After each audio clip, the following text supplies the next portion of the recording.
comes from beyond time, from beyond the outer limits of your imagination, and he's ready to blow your mind.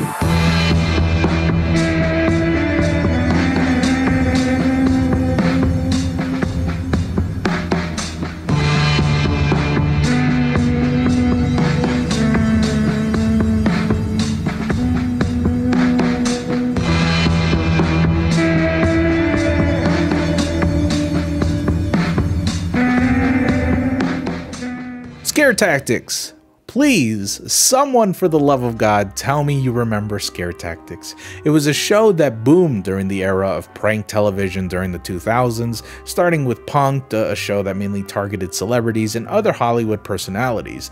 With Punk'd's popularity skyrocketing, prank TV was at an all-time high, consequently making other prank shows just as popular as well. Shows like Boiling Points, Trigger Happy TV, Crank Yankers, Viva La Bam. I mean, that was pretty big though, not really a prank show, but really, when am I ever going to talk about Viva La Bam? Keep in mind, some of these shows weren't made because of Punk'd, but I'd argue that Punk'd made prank TV way more popular here in America, making other prank shows that were airing around the same time just as popular, if not even more, because of Punk'd. People were yearning for that kind of content, I guess. With so many prank shows skyrocketing into success, the Sci-Fi Channel said, "Bet!" and made Scare Tactics, a prank show focused on pranking everyday people as recommended by their best friends or family. And the pranks? To scare the ever-loving fuck out of them.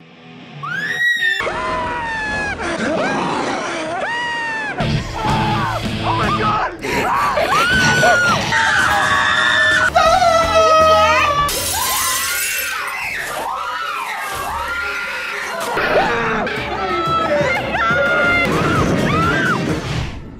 Holy shit, they went hard on these poor sons of bitches. They never even knew what was coming to them. It was a masterfully designed show in creating both suspense for the audience as well as horror for the victims, and it executed its pranks brutally well.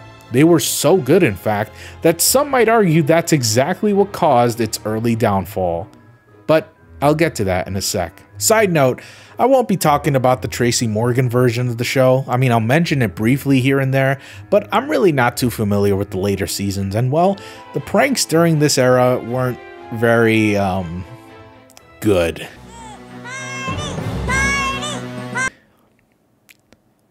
Yeah. No, instead, I'll talk about the first two seasons, because those are the ones I watched, and those are the ones that I think are the best. Hosted by Shannon Doherty. Doherty. Damn it. God, I had just such a huge crush on her. What I wouldn't give to scare her tack tits.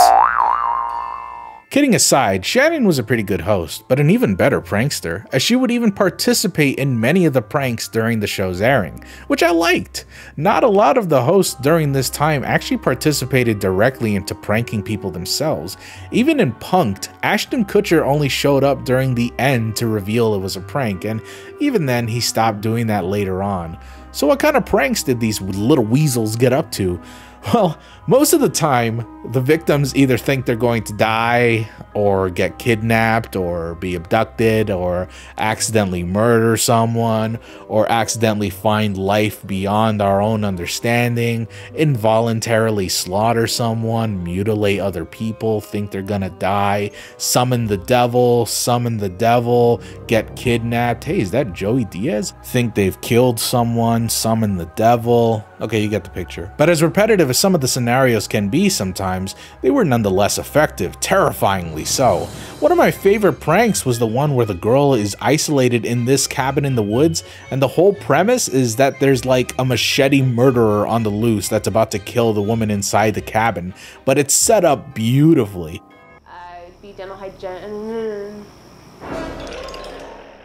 This scene happens for just a few seconds, but that must have terrified her for those few seconds, and it makes her wonder if she ever really saw anyone at all.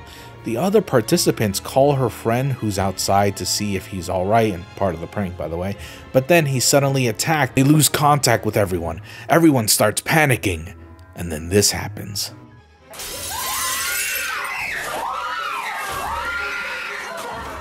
Jesus Christ, that's brutal. This goes beyond trying to just scare someone. You're like actually traumatizing them. Literally. Look at his face. That mask is nightmare fuel. This is going to haunt her for weeks, maybe even years, but who fucking cares? As the audience, we loved it. I personally love pranks that involve scaring people. Seriously, there's nothing that tickles my ballsack more than someone getting scared so hard they start jitting around and just fucking go primal and do whatever they can to just survive. But not all of these pranks deal with getting chased by serial killers or monsters or anything really paranormal like that. Some of them are actually pretty creative with the restrictions they have. Like this one prank where a guy is given like this nuclear weapon device or something to test out in an open field. You know, he's all cool and shit, blowing stuff up here and there, when suddenly, boom! Holy shit, someone was in there. Whoa, what did you do, bro? This is your fault. You just shot a man. He's dying because of you. You see what I mean by traumatizing? They did not pull any punches when they made this show. Sometimes these ideas would go wild and over the top, but it was just grounded enough that it made the victims believe that there was some sort of danger. And I respect that a ton, you know? They could have easily have made each episode like, I don't know, every episode they get chased by Bigfoot or something, which was a classic episode, by the way. Or some other over-the-top paranormal entity would happen, I don't know. But they really explored just what it meant to be scared by everything and anything. I love the look on their faces every time they pull off the prank. The pranksters always say, "Are you scared?" Well, you shouldn't be, because you're on fucking scare tactics, you stupid motherfucker. And their face is priceless. Most of these guys don't even know what the fuck scare tactics is, because I mean, it wasn't really that mainstream, though it was kind of popular, but not enough for most people to know. So most of the time they react kind of confused for a second, not really processing what's understanding. I mean, how could they? They're like traumatized for life. And then it's only until someone or like their buddy shows up and they're like, "Oh, you're on TV," and then all of a sudden they start laughing their asses off because they realize they're not gonna die or go to fucking jail. Again, that's what's interesting about how they scared their victims. Some of the fear came from the fear of your own life to the fear of guilt, the fear of paranoia, etc., etc. They really didn't go the easy route. You know how easily this could have been just a glorified Halloween haunted house show? It would have cost less, it would have been risk-free, the set would have been static, the costumes would have been the same, but no, they really did try to scare and fuck up their victim's psychosis. However, would it be surprising to you if I told you that this show almost got canceled within the very first episode? Let's just say not everyone was happy to be pranked. And we'll talk more about that right after this break.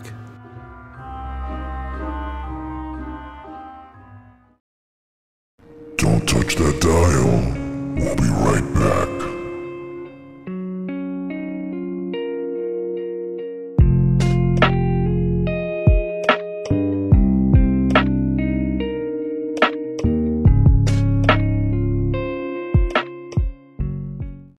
Hey, look everyone, I'm a marketable plushie. All throughout Traumathon, the wonderful people over at Makeship will be running a crowdfunding campaign for the Goose Boose plush till Halloween, and once it reaches its goal, it'll be produced immediately after and shipped in early 2023. So now's your chance to do whatever your sick mind has in store for me. Go nuts, whatever. Just make sure to buy a plush before the end of the month because he will never return. Get yours today on Makeship. Links are in the description below.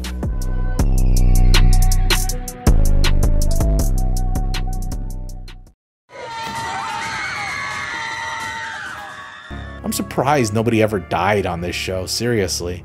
Well, be that as it may, there were concerns over the show and how it was produced when one of the victims they pranked, Kara Blank, sued the Sci-Fi Channel after being pranked and claimed she suffered severe emotional damage.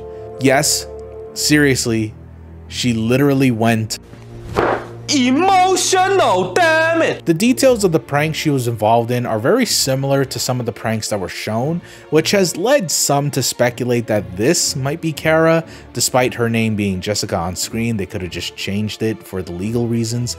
But if I were to guess, I'm gonna assume they ended up never using that footage, and if they ever did, they most definitely gave Kara a fake name, but that's highly unlikely, unless of course they paid Kara a handsome sum amount of money just to use her footage.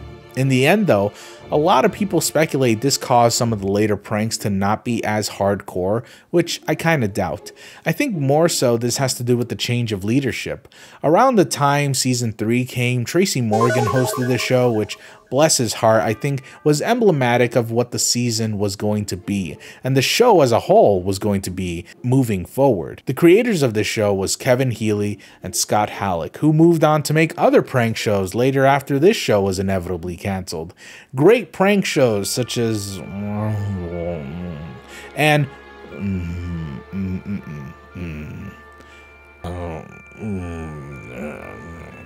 the two of them ultimately had a falling out in 2011, but it seems like, with Healy at least, he still likes making scary prank shows. He even produced one of PewDiePie's Scared PewDiePie episodes. Though don't expect that these two will ever come back to work again, because as of this recording, there is a new lawsuit that was brought up by Halleck, the other co-creator of Scare Tactics, to Healy, because he has now accused him of copyright infringement for stealing the idea of Scare Tactics to make a new show called Prank Encounters. So with them out of the picture, along with some of the more prominent directors, the show turned out to be a lot more comedic and ridiculous and over the top.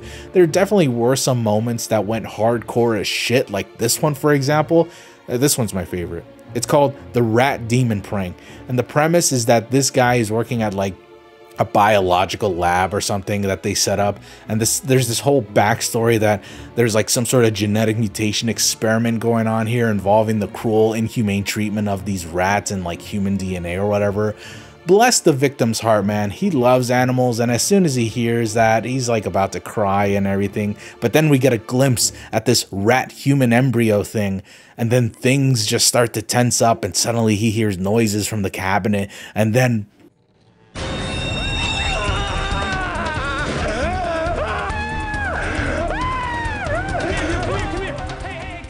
Jesus fucking Christ.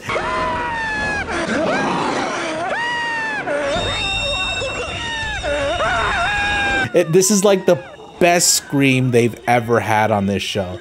So they still had some good stuff, but most of the time we just had ridiculous shit like this.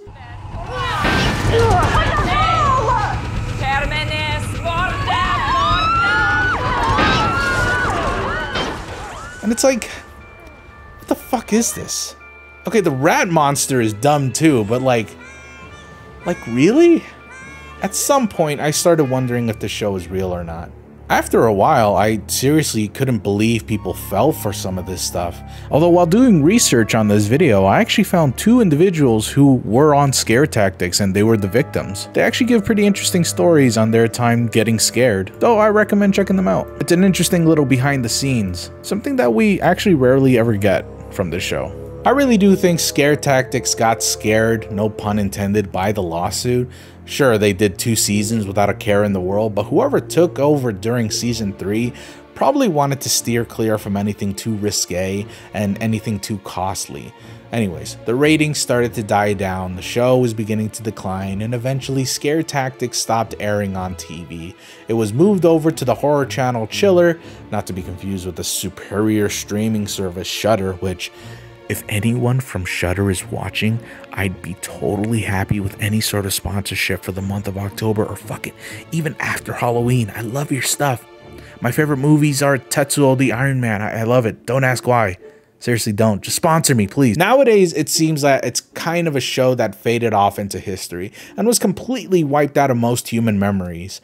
And you know something? That's probably for the best. I feel like Scare Tactics came out during the perfect time when we could get away with most of this shit and go so fucking hard on people, scarring them for life without really facing any repercussions.